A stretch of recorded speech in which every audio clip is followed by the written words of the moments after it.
Bab 32. Perang Kata.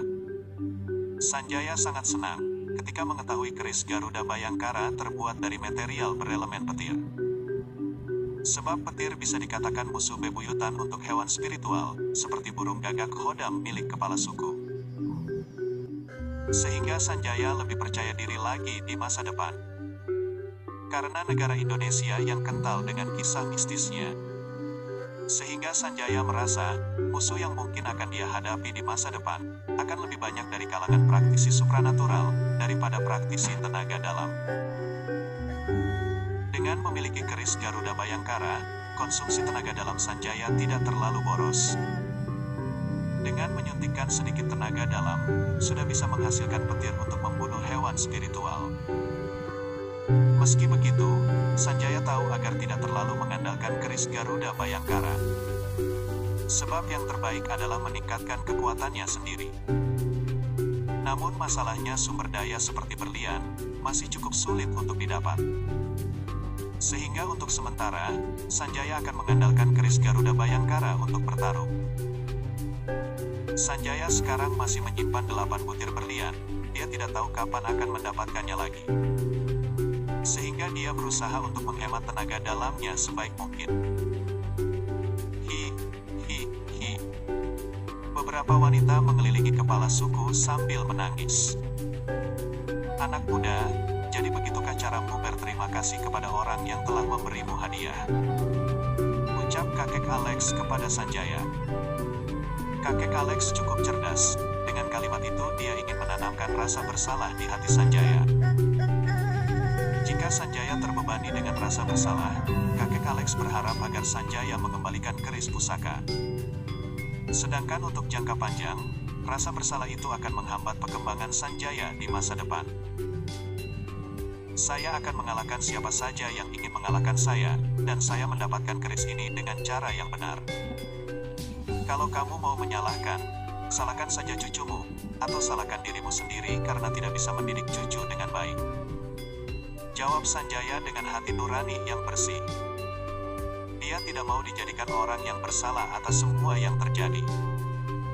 Karena kakek Alex ingin perang kata, Sanjaya mengembalikan rasa bersalah itu kepada kakek Alex. Sebab Sanjaya sendiri juga tahu, memiliki rasa bersalah itu akan membebani jiwa seseorang. Sehingga bagi Sanjaya, memikirkan semua hal dengan matang adalah jalan terbaik sebelum memutuskan sesuatu. Sebenarnya kakek Alex merasa takut kepada Sanjaya setelah melihat Sanjaya bisa mengeluarkan petir dari keris pusaka. Lebih-lebih saat petir itu bisa memotong golok yang terbuat dari besi dengan mudah. Meski kakek Alex berada di tingkat 5 pengumpulan tenaga dalam, dia khawatir petir dari keris bisa menembus tenaga dalamnya lalu memotong-motong tubuhnya. Tapi bagaimanapun, keris itu milik suku kami. Jika kamu mengambilnya seperti ini, bukankah tidak ada bedanya kamu dengan pencuri? Ucap kakek Alex sekali lagi. Kakek Alex yang sudah kehilangan keinginan untuk bertarung, masih berusaha membuat Sanjaya merasa bersalah. Dan berharap Sanjaya mau mengembalikan keris. Dan jika itu terjadi, maka kakek Alex dengan senang hati akan segera menyerang Sanjaya. Dikatakan pencuri, itu ketika mengambil barang milik orang lain tanpa persetujuan. Pertama, keris ini tidak dimiliki oleh siapapun sejak awal. Kedua, keris ini telah mengakui saya sebagai pemiliknya. Ketiga, saya telah membayar 20 juta kepada Alex dan ayahnya. Anggap saja uang 20 juta itu sebagai rasa terima kasih saya kepada leluhur kalian yang telah mengevakuasi keris sampai ke sini. Jawab Sanjaya dengan hati nurani yang bersih. Mendengar jawaban Sanjaya, wajah kakek Alex semakin suram, sebab dia tidak lagi bisa membantahnya. Terlebih lagi, dia malah mengekspos apa yang dilakukan anak dan cucunya. Sanjaya sebenarnya juga tidak mau hal semacam ini terjadi, jika saja kepala suku lebih bisa menahan diri. Tentu dengan senang hati Sanjaya akan memilih jalan damai yang lebih masuk akal. Tapi mau bagaimana lagi, kebohongan yang dilakukan Alex, serta gengsi kepala sukulah yang menjadi sumber kekacauan ini. Terlebih lagi, kepala suku tidak hanya sekedar ingin memberi pelajaran, tapi sudah memiliki niat membunuh kepada Sanjaya. "Keluarlah dari suku kami," ucap kakek Alex dengan wajah suram. Kakek Alex benar-benar dibuat takut dengan keris yang dipegang Sanjaya. Jika Sanjaya tidak mau melepaskan keris itu, maka dia tidak punya keberanian untuk mencoba melawan Sanjaya. "Baik," jawab Sanjaya sambil menuju ke tempat wanita bule diikat.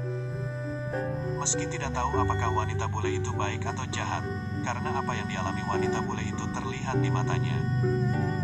Atas nama kemanusiaan, Sanjaya tidak ragu untuk menolong jika mampu. Meski Sanjaya merasa dirinya bukanlah seorang pahlawan yang akan menumpas ketidakadilan di mana saja, namun ketika dia mampu menolong orang lain, maka akan dia lakukan. Sanjaya menyelipkan keris Garuda Bayangkara ke pinggangnya. Kemudian segera melepas ikatan bule yang tidak sadarkan diri, lalu menggendongnya. Di bawah tatapan semua orang, Sanjaya segera mengaktifkan ilmu Saipi Angin, lalu meloncat ke atas pohon satu ke pohon yang lain, dengan kecepatan 60 km per jam. Semua orang dibuat terkejut sekali lagi atas apa yang dilakukan Sanjaya. Sedangkan kakek Alex merasa gembira di hati, sebab penilaiannya untuk tidak melawan Sanjaya adalah keputusan terbaik baginya. Kakek Alex menilai, dengan ilmu yang barusan ditunjukkan Sanjaya, bahkan tanpa keris pusaka, dia akan kesulitan untuk mengalahkan Sanjaya. Apalagi dengan keris pusaka, mungkin dia akan mati atau terluka parah seperti kepala suku.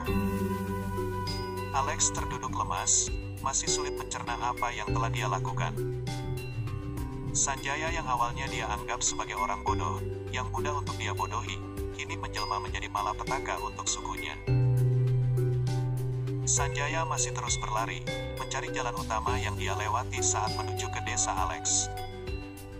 Di tahap ketiga pengumpulan tenaga dalam, sebenarnya kecepatan Saipi Anginnya bisa menembus 100 km lebih. Namun untuk menghemat tenaga, Sanjaya hanya menggunakan kecepatan 60 km per jam. Sekitar seperempat jam, Sanjaya akhirnya mencapai jalan utama. Kemudian dia menurunkan wanita bule dari gendongannya. Setelah itu dia mengeluarkan motornya dari ruang cincin. Sanjaya duduk bersila, lalu mengeluarkan satu butir berlian dan menggenggamnya. Dia mulai menyerap energi spiritual yang dikandung berlian untuk memulihkan diri. Tak butuh waktu lama, akhirnya Sanjaya membuka matanya, yang menandakan berlian itu telah menjadi ketiadaan. Kini tenaga dalam Sanjaya telah kembali ke puncak. Kemudian Sanjaya mengambil keris Garuda Bayangkara dari pinggang, lalu menempelkan keris itu ke lengan kirinya. "Masuk," ucap Sanjaya. Keris itu tiba-tiba menghilang.